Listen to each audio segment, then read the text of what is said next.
अस्सलाम वालेकुम। मैं शेख अजहरुद्दीन इस ऑनलाइन तर्ज तालीम में आपका इस्तकबाल करता हूँ।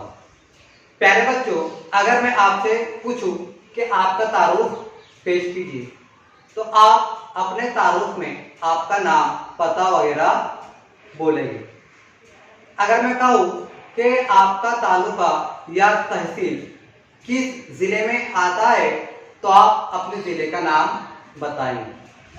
आप ये भी जानते होंगे कि कई तालुका या तहसील मिलकर एक ज़िला बनता है और कई ज़िले मिलकर एक रियासत, जैसे हमारी रियासत महाराष्ट्र। आप ये भी जानते होंगे या जानते हैं कि कई रियासतें मिलकर एक मुल्क बनता है, जैसे हमारा मुल्क भारत।